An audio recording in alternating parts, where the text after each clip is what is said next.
ओ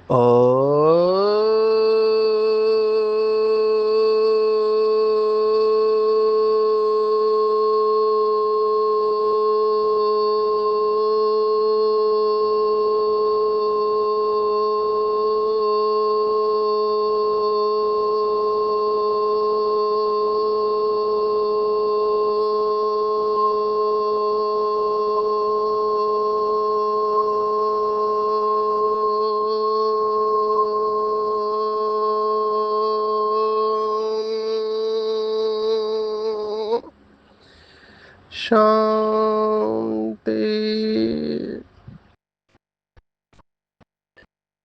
आज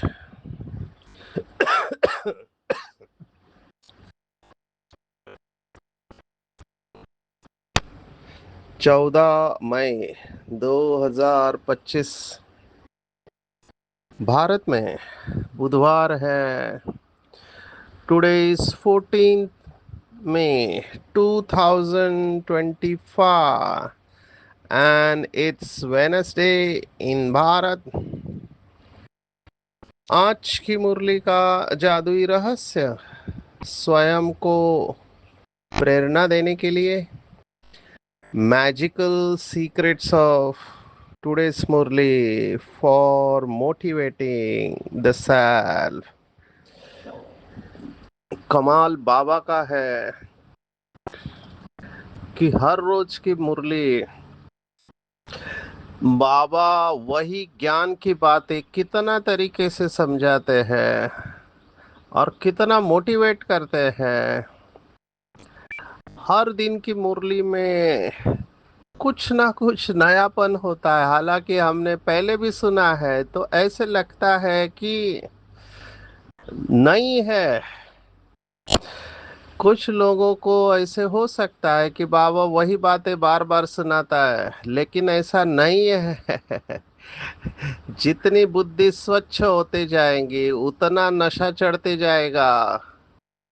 आज की मुरली भी विशेष है। आज की मुरली में दो शब्द बहुत इम्पोर्टेंट है जिसके ऊपर कई लोगों के प्रश्न आते हैं, और वो दो शब्द है बंधन और संबंध।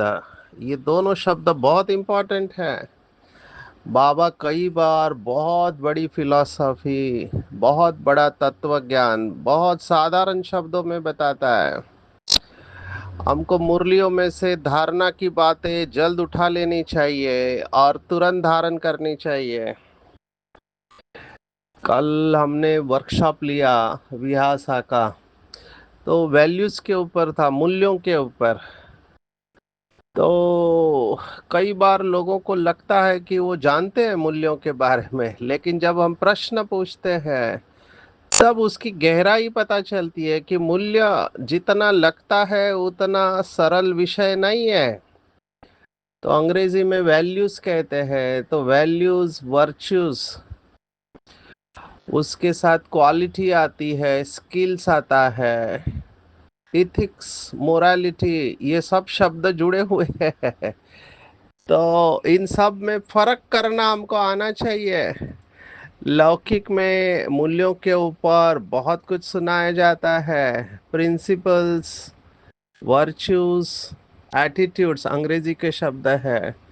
हिंदी में कहेंगे मूल्य, दिव्य गुण, या इनेट quality and acquired quality, goals, लक्ष्य, प्रिंसिपल्स, ये सब है। उसके साथ तो हमको इन सब शब्दों में फर्क करना आना चाहिए, क्योंकि प्रश्न जब पूछते हैं तो जिसके पास शब्दों का भंडार होगा, अच्छे अच्छे वक्ता जो होते हैं, अच्छे अच्छे लेखक भी होते हैं, वो इन सब में फर्क बताते हैं और उसकी गहराई में लेके जाते हैं। तो ये भी एक बहुत अच्छा अभ्यास हो सकता है, बाबा के बच्चों को करना चाहिए कि बाबा कैसे फर्क कराता है। जैसे आज के मुरली में आया, संबंध और बंधन अलग है, दिखते एक है नहीं, लेकिन वैसे और उसमें जमीन आसमान का फर्क हो जाता है। ऐसे बहुत सारे शब्द है मुरली के जिसके ऊपर हमको बहुत गहराई में जाके चिंतन करना चाहिए। मैं हमेशा कुछ शब्द बार बार इस्तेमाल करता हूँ।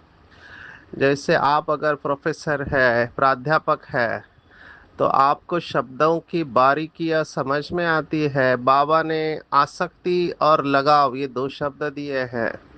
तो आसक्ति अलग होती है, लगाव अलग होता है, लेकिन दोनों एक ही संदर्भ में इस्तेमाल किए जाते हैं।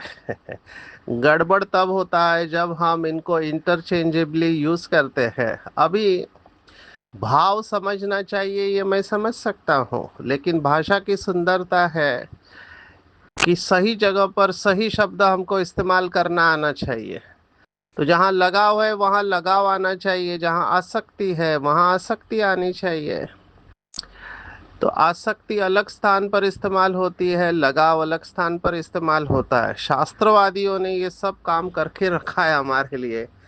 आजकल गूगल के ऊपर भी आपको ये सब फर्क महसूस होंगे, और आप अपने परखने की शक्ति, निर्णय करने की शक्ति को तेज कर सकते हैं, क्योंकि जितनी क्लैरिटी होगी, जितनी स्पष्टता होगी, उतना हमारे निर्णय बहुत अच्छे होंगे। जितने हमारे पास शब्दों की समृद्धि होंगी, माना ज़्यादा से ज़्यादा शब्द मेरे मन की बुद्धि के डिक्शनरी में होंगे, उतना मैं अपनी भाव और भावनाओं को अच्छी तरह से व्यक्त कर सकता हूँ, और सुनने वालों को भी अच्छा लगता है। तो बाबा कई बार सिंधी शब्द बाबा के आते हैं, क्योंकि रथ की भाषा सिंधी है, लेकिन मुरली चलाई जाती हिंदी में है। और फिर बाबा कई संस्कृत, कई उर्दू और कई अंग्रेजी शब्द इस्तेमाल करते हैं। तो संबंध और बंधन के ऊपर आज की मुरली में आया हुआ है। दूसरी बात जो आज की मुरली में मुझे बहुत अच्छी लगी, वो है आज का वरदान। बहुत मुझे अच्छा लगा, क्योंकि बाबा देखो क्या कह रहा है, स्वभाव संस्कार का टक्कर नहीं होना चाहिए। नम्रता का गुण बहुत बड़ा गुण है। ये जो ब्रह्मा बाबा ने अव्यक्त होने से पहले तीन शब्द दिए थे, निराकारी, निर्विकारी और निरहंकारी, तो बाबा ने एक मुरली में कहा था, निरहंकारी का गुण धारण करो तो भी बहुत काम हो जाएगा। ये नम्रता और निरहंकारिता बहुत बड़ा दिव्य गुण है। कवच बाबा ने कहा है इसको, कवच। सोचो, जहाँ नम्रता है वहाँ स्नेह और सहयोग ऑटोमेटिकली मिल जाता है। तो ये बहुत बड़ा गुण है। इसके ऊपर हम देखने वाले हैं कि नम्रता न होने से कितना प्रॉब्लम आता है यज्ञ में। हमारे हाथ में है, इसलिए मुझे धारणा की बातें बहुत अच्छी लगती है, क्योंकि तुरंत संस्कार परिवर्तन होता है अगर आपके अंदर दिव्य गुणों की धारणा हो। हम विहासा के एंड में एक क्विक रिव्यू लेते हैं कि हमने दिन भर में क्या किया। तो वैल्यूज, मूल्यों का जब हम वर्कशॉप लेते हैं, तो लास्ट में हम बोलते हैं कि इसको आप अपने रोज के जीवन में कैसे इस्तेमाल करो। तो आप अगर समझो घर में रहते हैं या ऑफिस में जाते हैं, तो उसके साथ ये कनेक्ट करना आना चाहिए, जोड़ना आना चाहिए हमको मूल्यों को। जैसे ये डॉक्टर्स के लिए प्रोग्राम है, तो आप हॉस्पिटल में जाते हैं तो गेट पे सिक्योरिटी वाला होता है, उसके बाद रिसेप्शन होता है, फिर लिफ्ट में जाते हैं तो लिफ्ट में एक बंदा बैठा हुआ रहता है, उसके बाद फिर आप डॉक्टर्स के कैबिन में जाएंगे, वो डॉक्टर की पर्सनल सेक्रेटरी हो सकती है, फिर डॉक्टर से मिलते हैं। उसके बाद वो अगर इन्वेस्टिगेशन लिखता है, आपका खून एक्सरे या सीटी एमआरआई आजकल, तो आप वहाँ पे जाते हैं, लैब में जाते हैं, वहाँ पे आपको लोग मिलते हैं। उसके बाद आपको दवाई लिखी है तो फार्मेसी में जाते हैं। तो आप देखो कितने लोगों से आप मिल रहे हैं, हर जगह पे आपका बिहेवियर, माना आपका बर्ताव कैसे रहा, आपने कौन से मूल्यों को यूज किया, ये तो मैंने एक हॉस्पिटल का सुनाया। ऐसे ही कंपनी के साथ भी आप देख सकते हैं। कंपनी में घुसे, सिक्योरिटी तो पहला ही आपको मिलेगा। तो आपका बिहेवियर जो है वो सिक्योरिटी वाले के साथ कैसा है और उस कंपनी के प्रेसिडेंट के साथ कैसा है। तो रेस्पेक्ट और रिगार्ड इन दोनों में फर्क कल किया कि रिगार्ड जो होता है वो कुर्सी को दिया जाता है, पर रेस्पेक्ट हर आत्मा को दिया जाता है, क्योंकि हर आत्मा की इस ड्रामा में जरूरत है। तो हर एक को सुनना, समझना, उसके तकलीफ को महसूस करना और फिर अप्रोप्रिएटली रिस्पॉन्ड करना, जिसको रेस्पॉन्सिबिलिटी कहते हैं, एबिलिटी टू रेस्पॉन्ड, ये सब दिव्य गुण दिखाई देते हैं जब हम संगठन में आते हैं। तो वैल्यूज के मॉड्यूल में जब हम गहराई में जाते हैं तो लोगों के अंदर एक मेजर ट्रांसफॉर्मेशन, बहुत बड़ा परिवर्तन होता है। बाबा वही बात कर रहा है ऐसे मुझे लगता है। जब भी मैं मुरली पढ़ता हूँ तो मैं अपने साथ बात करता हूँ कि मैं ये मुरली की पॉइंट को मेरे जीवन में किस तरह से यूज करूँगा, how this point will help me in my day to day living. ये बहुत इम्पोर्टेंट है। Relevance for our personal and professional life, ये भी हम व्यासा में बताते हैं। जो भी हम सीखते हैं मुरली से, वो हमारे व्यक्तिगत और व्यावसायिक जीवन में हम उसको कैसे यूज करें। अभी देखो, बाबा ज्ञान की गहराई बताता है, योग की बातें बताता है, धारणा की बताता है और सेवा की बताता है। अभी ज्ञान की गहराई देखो, बाबा ने कहा कि पुरानी दुनिया से नाता तोड़ देना है, क्योंकि ये पुरानी दुनिया खत्म होनी है। पूरा पुरुषार्थ का आधार इस एक पॉइंट के ऊपर है। अगर आप गहराई से देखो तो बहुत गहराई में जाएंगे तब बुद्धि तभी निकलेगी जब आपको अंदर से महसूस होगा ये जो कुछ भी आंखों से दिखाई देता है ये सब खत्म होने वाला है। अगर इधर मैंने बुद्धि लगाई तो मुझे अंत तो गत्वा दुख ही मिलना है। भगवत गीता का शब्द है दुखालयम अशाश्वतम। ये दुनिया माना दुखों का घर है, यहाँ शाश्वत सुख नहीं है।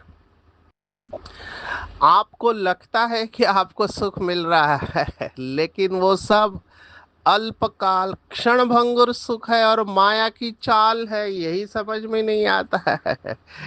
इसलिए माया जीत बनने के पहले माया को परखना आना चाहिए, नहीं तो सीता जैसे हो जाएगा। देखो, सीता तपस्वी थी, लेकिन सीता से बहुत बड़ी गलती हुई। वैसे तो 5 गलतियां बताते हैं कि ज्यादातर लोग लक्ष्मण रेखा की बात करते हैं, तो कई लोगों ने कहा कि वो रामचरितमानस में लक्ष्मण रेखा की कहानी ही नहीं है, 100 प्रकार के रामायण बताए हैं। आपको आश्चर्य होगा, विदेशों में भी रामायण की कथा है। तो कुछ रामायण में ये लक्ष्मण रेखा की बात आई है, हमारे लिए ठीक है। दूसरी गलती, सोने का हीरा। जंगल में जाने के बाद आपको सोना किस लिए चाहिए, पर वो मोह होता है। माताओं की कमजोरी बताई है, सुंदर दिखना चाहते हैं। तीसरा है, लक्ष्मण के ऊपर डाउट लिया कि वो क्यों नहीं जाना चाहता है, ये भी बहुत बड़ी गलती। चौथी गलती, राम को पहचान नहीं पाए कि राम इतना सर्वशक्तिवान है, वो सीते सीते कैसे चिल्ला सकता है। वहां पर भी गड़बड़ हुई। और सबसे बड़ी गलती जो हुई वो मैं सुना रहा हूँ आज की मुरली के रेफरेंस, कि ब्राह्मण के वेश में माया आई है, ये परख नहीं पाए।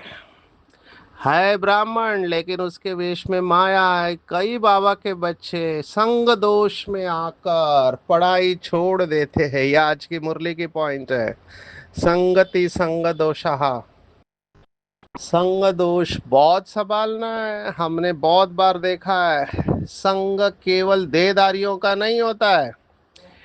ऑफ कोर्स सबसे इम्पोर्टेंट चैतन्य देहधारी जो आपके साथ में है, आपके घर में है, सेंटर पे है, ऑफिस में है, ये सब संग दोष, इनके आप आ सकते हैं, इनकी बातों से प्रभावित हो सकते हैं। कल बाबा ने परचिंतन की बात कही थी, तो संग दोष में आकर किसी के प्रति अपना दृष्टिकोण बदल लेते हैं।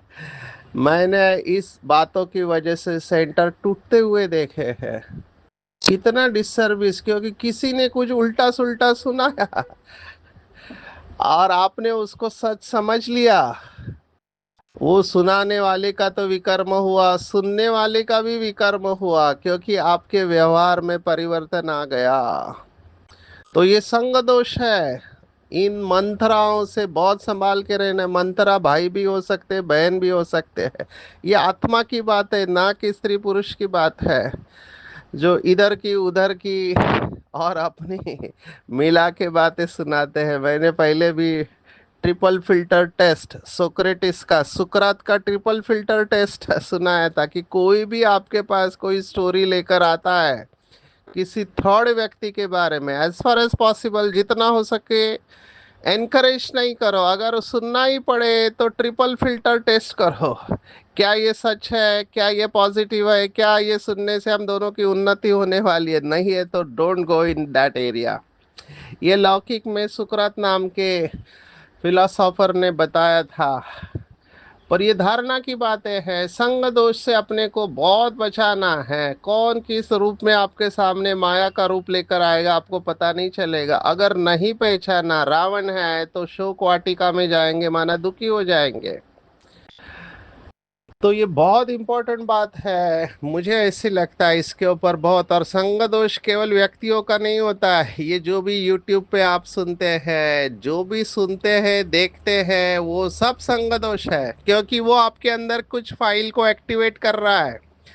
आपके अंदर डर होगा तो डर बाहर आएगा, संशय होगा तो संशय बाहर आएगा, असुरक्षितता की भावना बाहर आ सकती है, गुस्सा आ सकता है, ये सब होगा।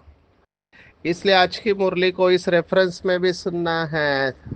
मेरा कहने का भाव था बुद्धि योग तोड़ देना चाहिए। यहाँ कुछ है ही नहीं, ये संसार असार दिखाई देना चाहिए।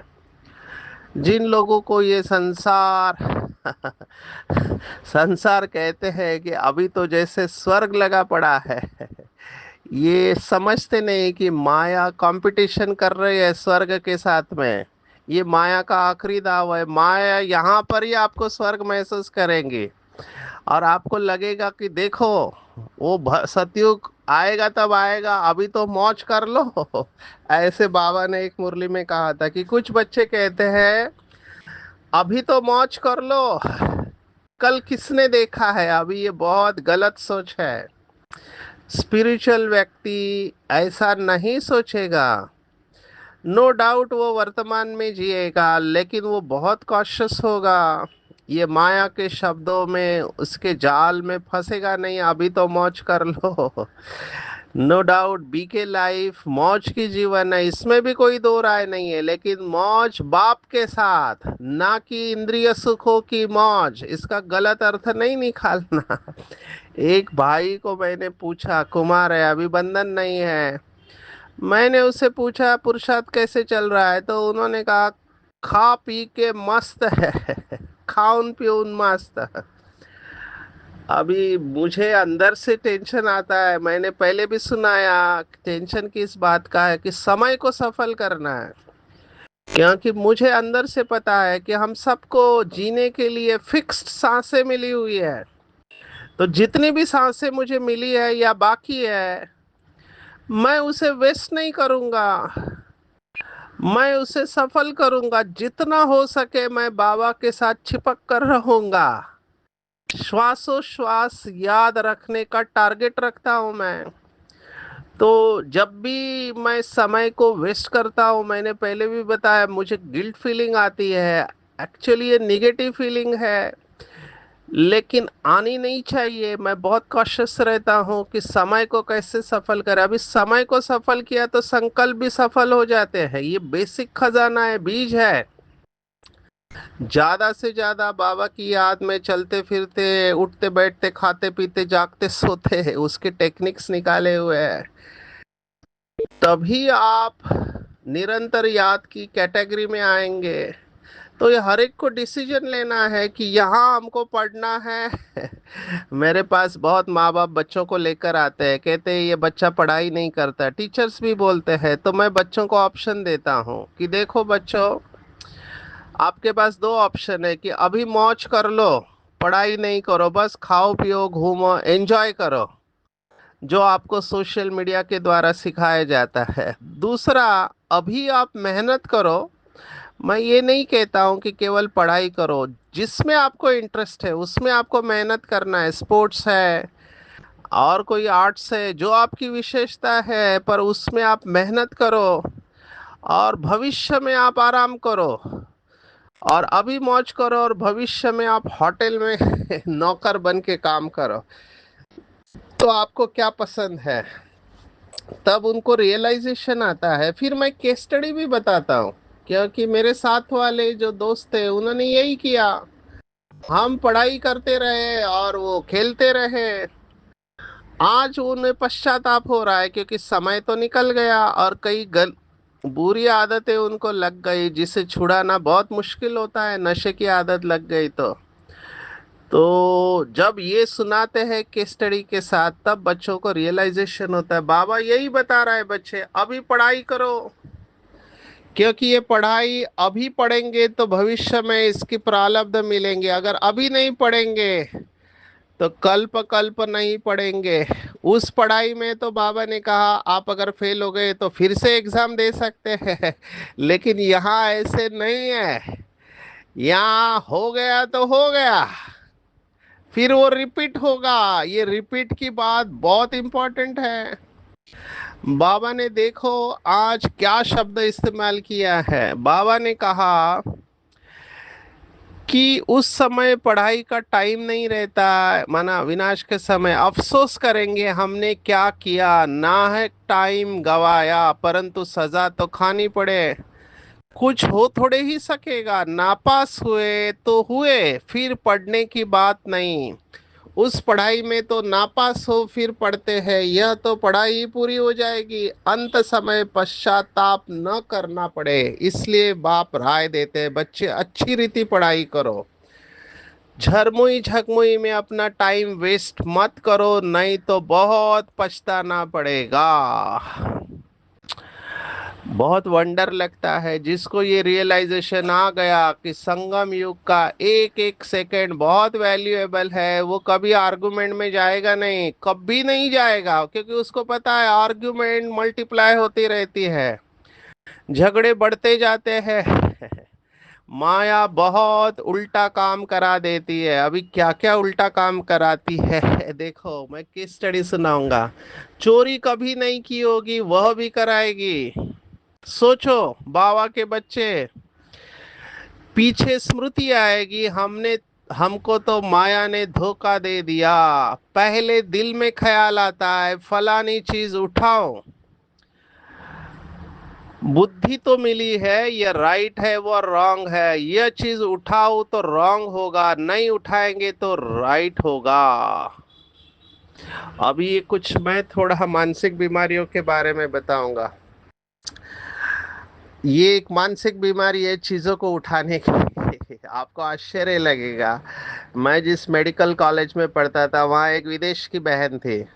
अभी हुआ क्या, हमारे कॉलेज में चीजें गायब होने लगी, पेन जा रहा है, पेंसिल जा रहा है, स्केल जा रहे हैं, छोटी छोटी चीजें। तो हमको तो पहले लगा कि एक हाथ दूसरे का, फिर बहुत जाने लगी, तब हमने वॉच रखना चालू किया तो पता चला ये बहन उठा रही है और अपने लॉकर में रख रही है, विदेश की बहन है। और फिर बाद में उससे पूछा तो उसने कहा मैं क्यों करूं, मेरे को किसी चीज की जरूरत नहीं। जब जबरदस्ती करके उसका लॉकर खोला तो उसमें ये सब चीजें पाई गई। इस बीमारी को कहते हैं क्लेप्टोमेनिया। अभी फिर बाद में उसका इलाज कराया गया, क्योंकि उसको कोई जरूरत नहीं थी, लेकिन वो अर्ज होती है अंदर से आती है। अभी बाबा के कुछ बच्चों में अर्ज है या नहीं पता नहीं, पर कुछ लोग ऐसे ही चीजें उठा लेते। यज्ञ की दूसरी स्टोरी जो हमको वरिष्ठ भाइयों ने सुनाई, एक भाई सेवा करने मधुबन में आया था। अभी टोलियां बन रही है, तो टोली बन रही है तो बहुत अटेंशन रखा जाता है, क्योंकि बाबा की याद में। ये मनमोहिनी दीदी की वक्त की स्टोरी है। दीदी ने राउंड लेते वक्त देखा कि एक भाई जो टोली बनाने में सेवादारी बन के आया था, उसने एक टुकड़ा उठा के मुंह में डाल दिया। अभी दीदी ने उसको देखा, दीदी ने उसे कुछ नहीं कहा, उनके टीचर बहन को बुला के कहा कि ये भाई फिर से मधुबन नहीं आना चाहिए, उसको सौगात देके विदा कर दिया। अब ये कुछ लोगों को ना आदत रहती है उठाने की, खाने की चीजें ऐसी पड़ी हुई चीजें हैं, ये बिल्कुल करना नहीं चाहिए, ये रॉयल्टी नहीं है। बाबा ने कहा राइट और रॉन्ग की समझ है, उल्टा काम नहीं करना चाहिए, संग में आकर लूज नहीं होना चाहिए। नाम रूप में क्यों फंसे, माया रॉन्ग कराने काम कराने के संकल्प लाते, ये शब्द बहुत इंपॉर्टेंट है। बाबा ने आज 2 बार कहा, पहले दिल में ख्याल आता है, पहले संकल्प आता है, फिर वो कर्म में आता है। लड़ाई चलती है, फिर गिर पड़ते हैं, फिर राइट बुद्धि आती ही नहीं है, हमको राइट काम करना है, अंधों की लाठी बनना है। तो मेरे हिसाब से ये बहुत इंपॉर्टेंट पॉइंट है। जो अच्छे योगी होंगे वो संकल्प में भी कोई गलती नहीं करेंगे लेकिन नंबरवार है बाबा के बच्चे।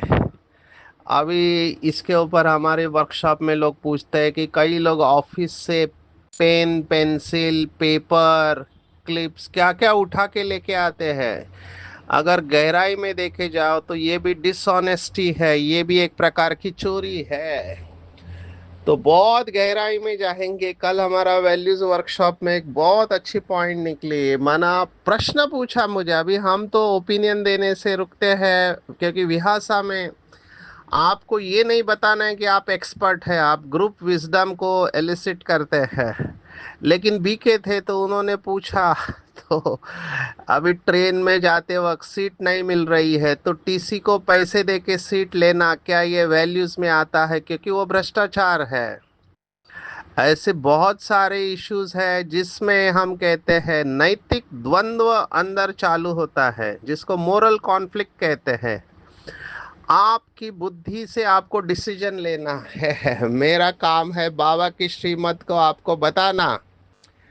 यहाँ पर कल्प कल्प का पाठ नूंद हो रहा है, बाबा ने आत्मबल बढ़ाने को कहा हुआ है। कई लोग कहते इतना तो करना पड़ता है, हम कलयुग में है। बाबा ने नहीं, 5-6 वर्ष की आयु से लेकर क्या क्या किया है सब बताना पड़ेगा। देखो बाबा दुकान वालों को भी आज कहा कि दुकान पर कोई ग्राहक नहीं है, हम याद में बैठे, अंदर में नोट रखना पड़ेगा, डायरी रखनी पड़ेगी, तभी पता चलेगा। तो बाबा कितना छोटी छोटी बातों के ऊपर अटेंशन देता है। आते हैं आज के वरदान के ऊपर। मुझे बहुत अच्छा लगा, कुछ लोगों का ये आदत होता है जैसे परचिंतन का, वैसे कोई कितना भी आपके संगठन में कमी ढूंढने की कोशिश करे लेकिन जरा भी स्वभाव संस्कार का टक्कर दिखाई न दे। अभी बाबा के शब्दों की जादू देखेंगे हम, कितने सुंदर शब्द है।